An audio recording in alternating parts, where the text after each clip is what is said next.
Usa na class samtang tulo ang naangol human ang bus di pasayroan may bangga sa poste. Samtang nagsubay sa barangay Uling sa Dakbayan sa Naga ganinang kadlawon. Ang detalye sa report ni Femari Dumabog. Nahitabo ang disgrasya pasado las 3 ganihang kadlawon sa National Highway sa barangay Uling sa siyudad sa Naga. Gingong gikan sa Dakbayan sa Toledo ang bus ug paingon sa Dakbayan sa Subo. Apan gingong mibangga kini sa poste sa dihang milihay sa gikasugat tining dump truck. Sa pakisusi sa kapulisan matud sa 37 anyos nga driver sa bus, kami kalit lang pagbasiyo diyang gitamakan niya ang brake. Ug aron kalikayan ang dakong danyos, nakahukom siya nga ibangga na lang ang bus sa poste. Ug milahos kini sa kilid sa bungtod.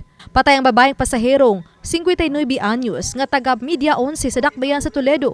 Human gingong mibarog ang biktima sa bus ug milili sa bintana nga mo'y hinungdan nga naparok ang iyang ulo sa signage sa kilid sa daan. Nagbitay na sa bintana sa bus ang lawas sa biktima nga wa nay kinabuhi sa dihang gitabang siya. Samtang laing tulo ka mga pasahero ang daling gidala sa tambalanan.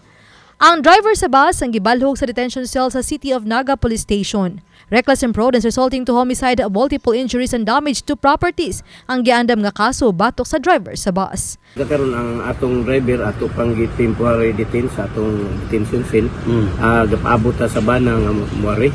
Kay sa akong naibawan murag willing ra asud ang bana nga makiksiton. Ang akong ma-advise sa mga motorista nga unta maampingon lang gyud kay kana di ang dapita gyud kuan kay na siya prone kayo sa disgrasya. Tungod sa karsada bitaw nga gawas nga lapad dulog kay siya nga blind code gyud na siya dia. Obani Godfrey Rilien, Femari Dumabok. Balitang Bisdak.